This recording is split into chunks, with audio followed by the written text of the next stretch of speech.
All right, Kevin back with you for another episode of the $1 Million Relationships Podcast. And today I'm here with Jennifer Hill. Jennifer, welcome. So awesome to have you on the show today. Thank you, Kevin. It's an honor and a privilege, and this is one of my favorite parts of every day, week, month I get to do is dropping in with people like you and figuring out how we can be of service to one another in the world. Amen. And I'll tell you, I want to start off. I want to give a shout out to Chris Williams because he was the one that introduced you and I. And you know what? Chris is just one of those guys. Man, he's got such a big heart and he is doing such amazing things in this world through teaching coaches just how to be far more impactful in doing what they do and stuff. And him and I have been getting to know each other, and we did an interview for the podcast, and he was like, Kevin, you have got to meet Jennifer. And so he introduced us, and you and I have had a few conversations getting to know each other. And Jennifer, you're the same way. You are just you are kind of like what I would call a super connector too. And you just show I totally love the way that who you are and how you show up and just to serve and to help and you are absolutely brilliant at creating relationships with amazing people and stuff.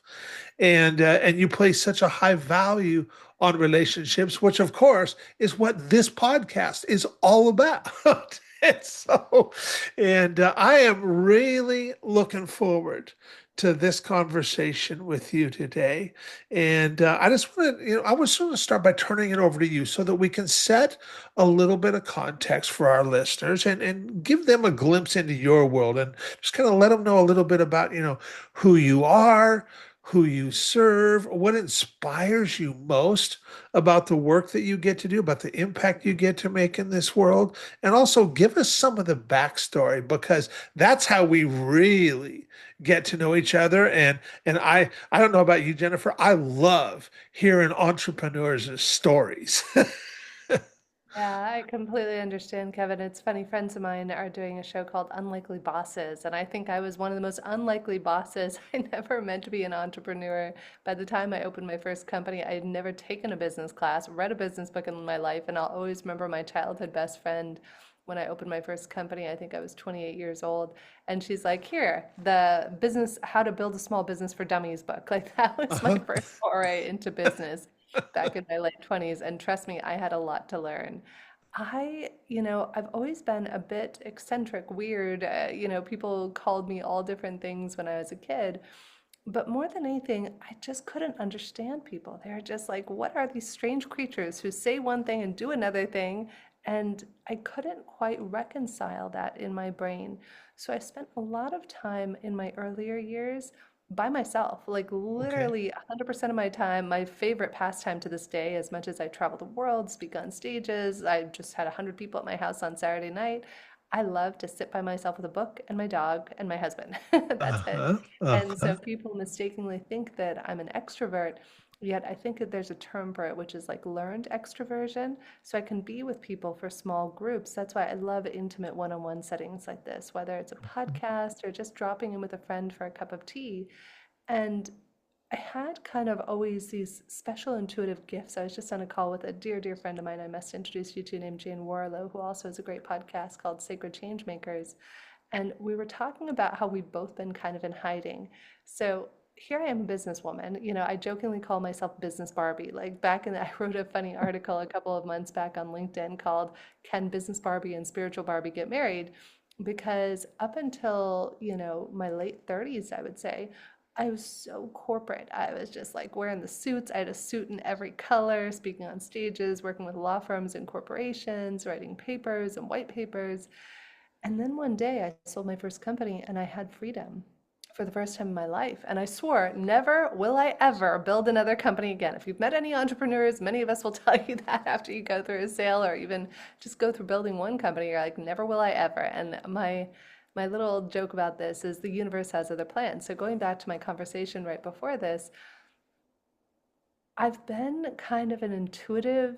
My friend was calling me a psychic, and it's by day I'm a tech CEO. Like literally, that's what I do. And yet, I've known since early on in my first business when I was sitting across from a woman, Kevin, and I was running a recruiting company. That was the first company I built.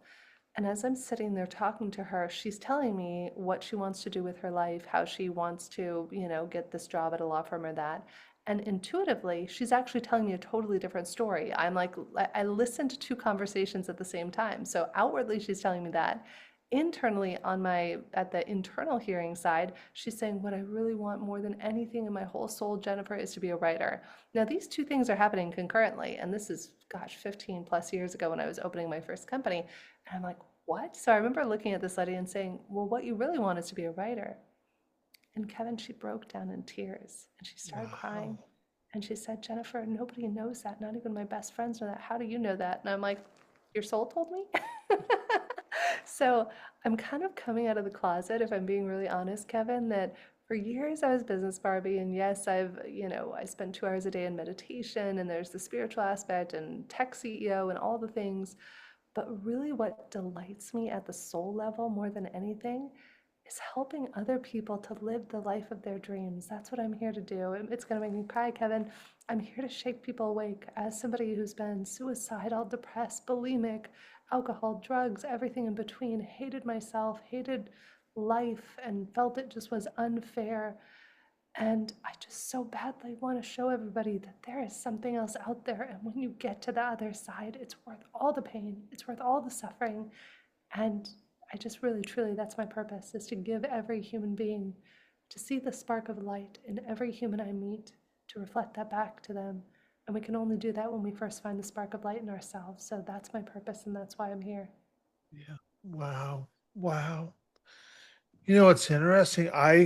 As I listen to you share, Jennifer, I think back to uh, like September of 2019, and I was on a plane flight home from Dallas to Seattle, and going through a really rough time in my own life, and wishing that plane would just crash because at least my wife would have the insurance money, you Oh, know.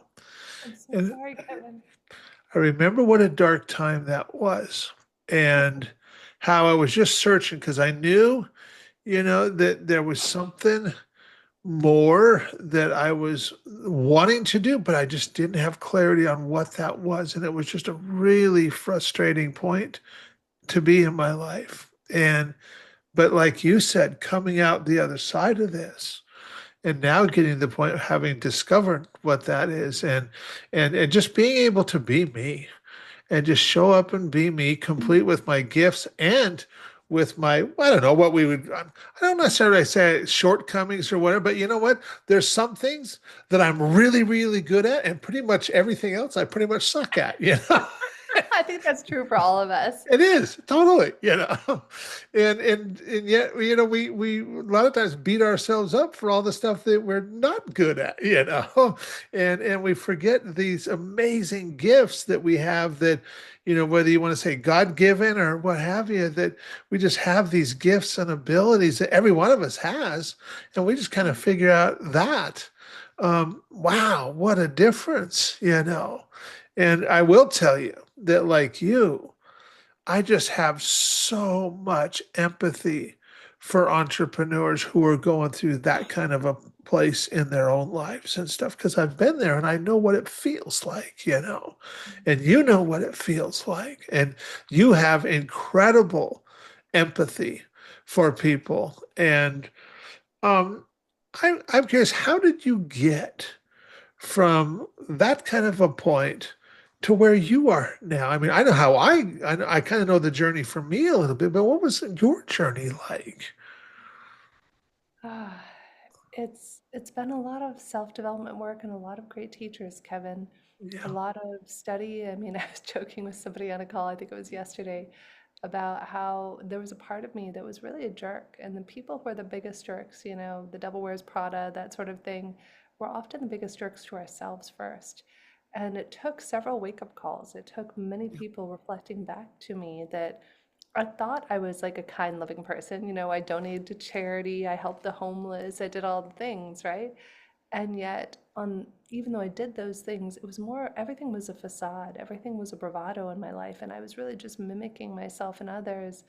And I really tried to copy, cut, paste what I thought entrepreneurship looked like.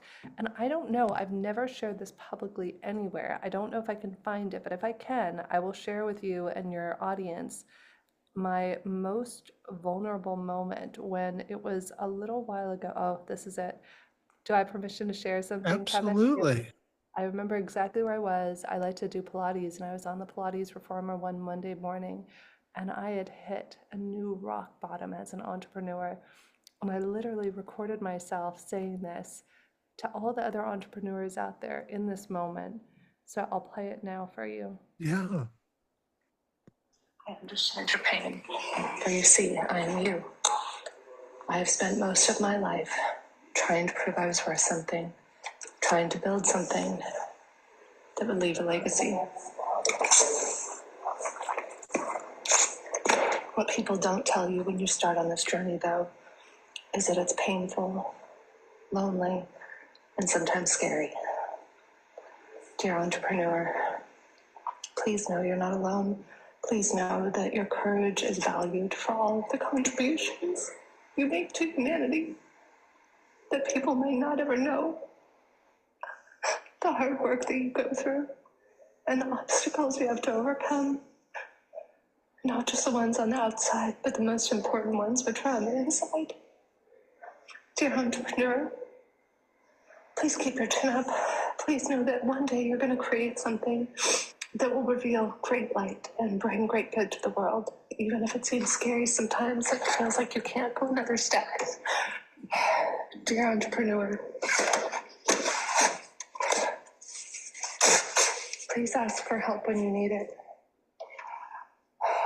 Please know that you can't do this alone, that if you try to, the burden will break your back.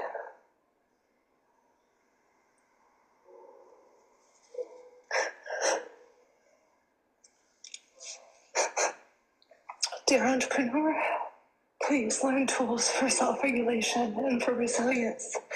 For it's those tools that will connect you in your deepest, darkest times when you want to throw in the towel and give up. Dear entrepreneur, you can do it.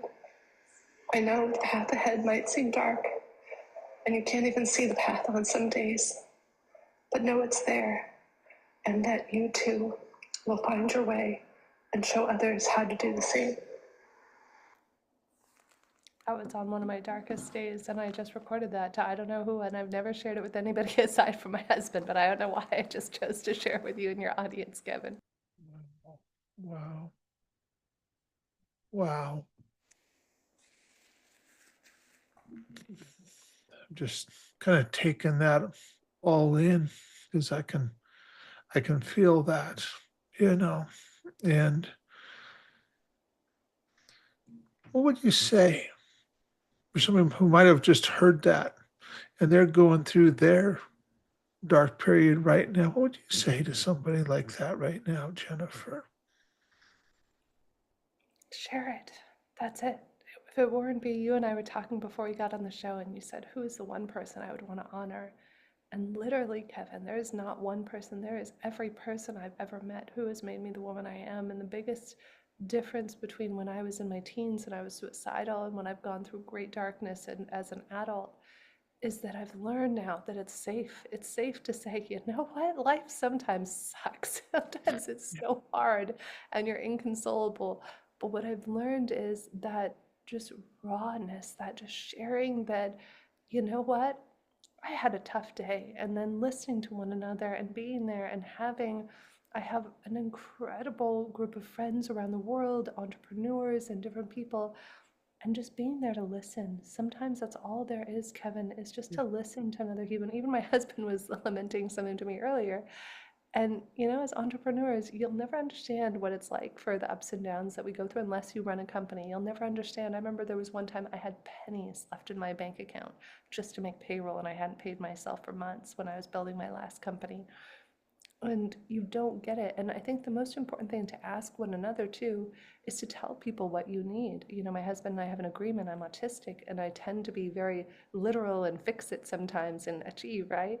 And so my husband and I now have an agreement, and with all my friends, I have this too. I say, do you do you want me to listen right now and just listen and be a space for you? Or would you like business feedback? Because it's funny, you put on business Barbie hat, or I can put on the spiritual coach hat, right?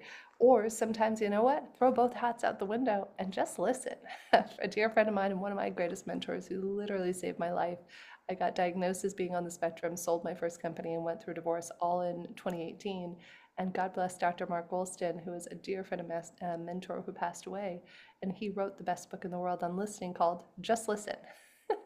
That's it. I would say if somebody's going through a hard time, just ask somebody to listen to you. And maybe Yeah. that's all you need. Yeah. I remember back in 2019 in like September when I was going through that really rough time, I was bottling stuff up inside totally. I wasn't sharing with people. I wasn't talking with people. I was, there was part of it was I don't want to bother people or inconvenience them. The other part of it was, well, gosh, what would they think if they knew that about me or if they knew that I was going through all of that? They would somehow think less of me. And I had somebody close to me that just flat out told me we actually we had hopped on Zoom to have a conversation about them, and he was like, Kev, we're not going to talk about me today at all. We're talking about you Mm. because I don't know what's going on, but I know something's going on. And man, I just want to hear you out. I just want to give you some space, Kev. And that was so powerful. And through that, he just let me know. He's like, Kev, he's like, I ain't the only friend that you got that thinks about you like I do. He's like, you got a lot more people around you that you can reach out to. And he's like, Kevin, I want you to just start reaching out to people and letting them know that you just want to have conversations. You want to talk about what's going on and stuff because there's going to be people that have insight to help you. There's going to be people, and he was so right. And and it just that was a real game changer for me. And now there's pretty much nothing that is like off the table these days. I will, my buddy Jesse always says I've got nothing to prove and nothing to hide. And I'll Mm. tell you, that is such an amazing place to come from that I don't have to concern myself with what other people may or may not think of me, or if they think of me at all. Because most of the time they're too busy thinking about their own stuff to worry about me, or they're not thinking about me necessarily, and to just be able to have those open and just candid conversations where, like you said, where we have people will just listen to us and give us the opportunity to be seen, heard, and understood. And man, that is really powerful. And then it just for me, it's allowed me to give that gift to so many other people too. And what a powerful thing. What a powerful thing. And Yeah. I will tell you, Jennifer, this is one of the most unique interviews I've ever done for this podcast. And I'm loving it. I'm loving it. Well, okay, so now that we've got a little bit of context set, I'm going to switch gears here just a little bit.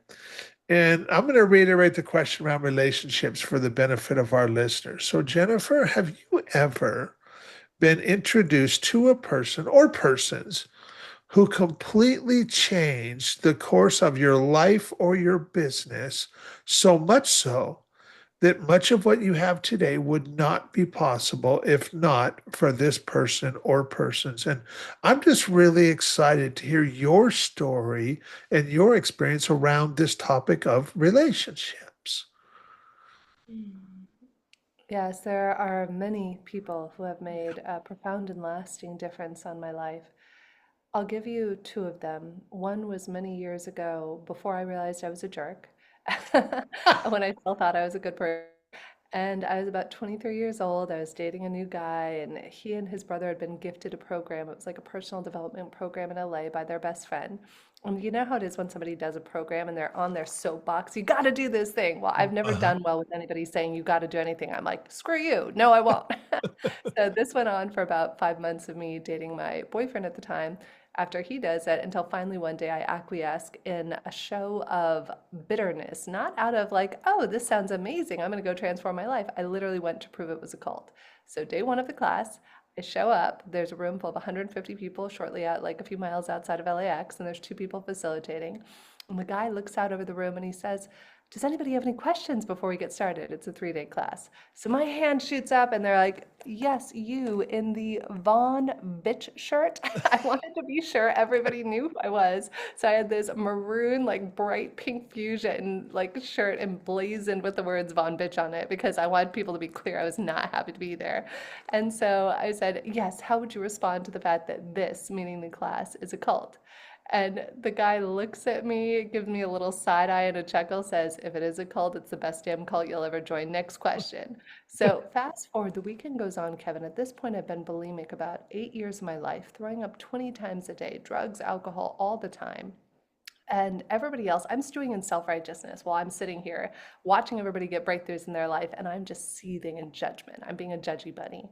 So the class wraps up, and one of the first people who really radically changed my life was this woman who comes up at the end. And so my boyfriend's sitting next to me, and they're all excited to see my transformation, which clearly I've had none of, zero, zip, zilch.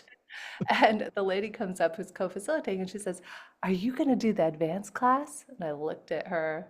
I rolled my eyes. I said, sweetheart, darling, it was stifling enough having sat in this room the last 3 days. Do you really think I would put myself through this hell again? She looks at my boyfriend. He shakes his head. He said, don't get me started. Took her 8 months just to do this one. And this is where my life changed because of this lady. So I look at my boyfriend and I said, this is an at-will relationship. You can leave anytime you want. And the woman looked at me and she said, can I be straight with you? And I said, sure, darling, you go ahead. You be straight with me. She said, you are a nasty thing. You are one of the most powerful women I've ever met in my life, except you know what? You are like Godzilla walking through a city with a huge tail swinging behind you, knocking down buildings wherever you go. Except guess what? Those aren't buildings. Those are people whose lives you've destroyed. She looks at my boyfriend, says, leave her. It's what she needs, and walks away. And Wow. I was floored. And I didn't know if this woman was full of BS or what. So I went to my office the next day where I was already pretty successful, 25 people in the team meeting. And I kind of sheepishly said, hey, have I ever been maybe condescending, demeaning to any of you? And the office went so silent, Kevin, you could hear a pin drop Wow. until this one woman bursts out laughing and says, you are only the most condescending, demeaning bitch we've ever met in our lives, and we have no idea how you're successful. So that was wake up call number one. Wake Wow. up call number two, I do have to give a shout out. I'll give three people. Was Julian Adler, who was my now business partner of our company OptiMatch, who was my business coach, who helped me realize that we're all designed differently. I thought I was such a jerk at the time, Kevin. I once sent an all caps email to the team, all in the subject line, are you all a bunch of blankety blank morons? Why are you not working faster, harder, smarter? I just didn't know. I didn't know we were all designed differently, that we all had different gifts. So Julian comes in and starts saying, like one time I was about ready to fire somebody, and he said, Jen, what if the reason that she's a disappointment is because you are looking for her to be a disappointment? And out of that, he had me write down something good she did every day for a week. And at the end, she wound up taking over the company after I sold it and running it 7 years later. And I got to exit Wow. early because of her. And then the Wow. third person was David Guillaume. So many of you may have heard of him. He's a very famous Kabbalistic teacher who's kind of like a Joe Dispenza, traveling around the world, has a very popular podcast. David came into my life about 7, 8, 9 years ago. And I had a friend of mine, Noah, so shout out to Noah Berman. He introduced me to David, and he said, oh, David's moving from New York to LA. He'll be a great teacher for you. So I called David one day, and he's already getting pretty popular at that point. And I said, David, you were recommended to me as a teacher. He said, I don't have time for new students. I said, great, I don't have time for a teacher. Here will be our agreement. I'll call you 4 times a year. The conversations will take place 5 minutes because I like really direct coaching. And I said, and I'll call you 5 times a year if I need anything, and that'll be our agreement. He said, fine.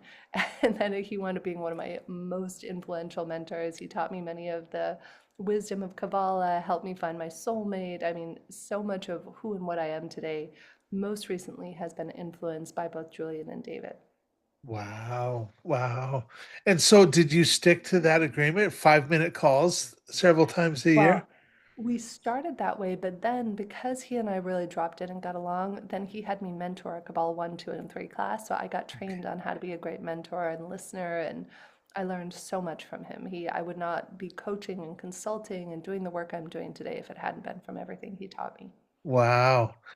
That actually kind of leads into my next question I wanted to ask you. So, we can dig in a little deeper to this. So, I want you to think of an experience where you personally, you got to make this really big, substantial impact. And maybe in the moment, maybe it even surprised you a little bit. Maybe it didn't, but maybe it did. But you also know that would have never happened if not for your relationship with any one of the three people that you just talked about. What is an example of something like that, Jennifer? Hmm. That's really interesting. I never thought of it in that context, Kevin, of kind of taking the spider web of connection back to where it all came from. I think that the biggest thing that David Guillaume taught me, which is a Kabbalistic tenet, so if you don't know Kabbalah, just to give your listeners context, it's kind of like, have you ever played a board game, Kevin? You know how if you play Sorry or Monopoly, you need to know the rules of the game. If you don't know, roll the dice, pass, go, collect 200, you're never going to win at the game. Yeah. So I always say Kabbalah is kind of analogous, regardless. People think it's like a religious thing. It's actually, you could be atheist and still get great stuff out of it. It's the rules of how to win at life that nobody ever taught you. So, Okay. the most important rule that most people don't know that I learned from David is receiving for the sake of sharing. That there are two types of receiving: desiring to receive for the self alone and desiring to receive for the sake of sharing. And Okay. so, if you look at that, that was the thing that catalyzed everything I do now, whether it's business and speaking and coaching. Whatever I receive is for the sake of sharing. So I almost allow anything I receive to come in. And then I know that in some way, whether it's this interview with you, a connection, Chris meeting Chris and having dinner with him at Charles Bird's event, shout out to Charles who introduced me to Chris, you know, it's these beautiful fabric of connection that's entwined together. So we don't understand it's never just one person or one thing. It's like plucking the string of the universe and then watching the reverberations go out across space and time and impact people not just in this moment, but for lifetimes ahead. Wow. Wow. You know, it's thank you for that for starters, because I, I was first my friend Jesse first exposed me to this idea of giving and receiving like 13 years ago. And at that time in my life and the time him and I were having this conversation, he starts asking me, he's like, Kev, he's like, when you give to somebody who really appreciates it, how does that make you feel? And he already knew the answer. He's just asking me to articulate. And I was like, oh man, I was like, Jesse, I was like, that's the most amazing feeling ever. I don't know any feeling better than that. And he's like, right? And he's like, he's like, Kev, he's like, do you realize that by kind of being the way that you've been, where you're really great at giving, but he's like, you could do some work when it comes to the receiving side. He's like, because he's like, you have been depriving others from the feeling that you just told me was the best feeling ever. And he's like, Kev, he's like, who are you to deprive others from that feeling because you just kind of shut yourself down when it comes to allowing people to give to you and allowing yourself to receive, just graciously receive. And and the conversation got much deeper than that, but it definitely that was a real pivot point. And ever since then, I've been on this journey for 13 years of how much can I receive, knowing that the more I can receive, the more I can give. But you've Yes, just put a different, receiving with the intention of sharing, you it's on know. the point. That's the Yeah. only point. That's why we're all here. We're all here to receive and share and receive and share and receive and share. And then my teachers were saying recently on a podcast said, imagine that you have this beautiful river that is Kevin's life, right? Or Jennifer's life, or any of you listening out there, right? And so you have this river, but then you decide to hold something or hoard something. It's like a tree that gets stuck in the river. And what happens is it builds a swamp. And then all of a sudden, the flow of life ceases. And then you wind up resentful and angry and frustrated and health issues and business issues. That's all the trees in life. And the trees are the areas where we're not allowing the flow to happen. Could be resentments, could be limiting beliefs, could be ways that we're hoarding things. And so I invite everybody out there to look at what are the trees that are blocking the flow of your life? Yeah. Where are you holding on to something that needs Yeah. to flow? I have a rule, Kevin, that if I buy myself something, I've literally taken the dress off my back. I bought myself a beautiful $700-800 dress one time. I went to a wedding in Minnesota, and there was a lovely lady serving at the wedding. And so I wore it to the wedding, the dress to the wedding. It was yellow, it was so pretty. And this girl comes up who's a server at the restaurant, and she says, where the reception is, she says, "That's the most beautiful dress I've ever seen. It's amazing." I look at her, we're about the side size, said, "Would you like it?" She said, "Oh my, what?" And I said, "Yeah, of course." I was like, "I think I have another one in my suitcase." Took it off, handed it to her, and we're still friends on Facebook to this day. And she always remembers that story. What a beautiful story. That is so awesome. That is so awesome. And yeah, and I think I think a lot of people do believe that, there's I don't know what a shortage, a lack of, or whatever, and so they do tend to like hoard. But the reality is, I mean, you look around, there's an abundance of everything, you know, and um, and we the I'm always going to remember that now, receiving with the intention of sharing. I love that. And that just really hit home, you know. And Jennifer, I want to thank you so much for taking the time to have this conversation today and to share from your heart. And for anybody that might be listening to this going, wow, Kevin, I really love Jennifer. I love how she shows up. And maybe they'd like to find out more about you and the work that you're doing. Any websites, any resources that we can share with folks, Jennifer? Sure, of course. So my favorite thing I've been doing the last 5, 6 months, which I just delight in. I used to blog a lot. This is how I wrote my first book, and I've started writing again. And there's a weekly article I send out on Mondays on LinkedIn called Inspired Living Tools. If you just Google the words Inspired Living Tools, it'll pull up.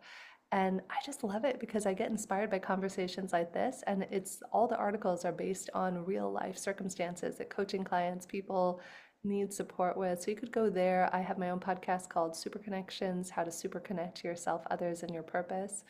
Or you can just go to jenniferkhill.com and find information there. I do a lot of speaking around the world. I'll be speaking in Bali in September. And I Okay. just love being of service. That's it. I'm receiving for the Yeah. sake of sharing. All the wonderful teachers who have given me wisdom, I share it wherever I go. Yeah.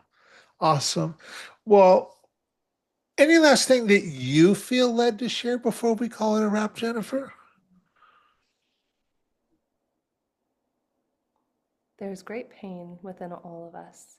And even if you can't see it on the surface, one of the greatest gifts you can give another person is seeing their pain, allowing it, and acknowledging that they are loved and accepted, not because of the pain, but in spite of it.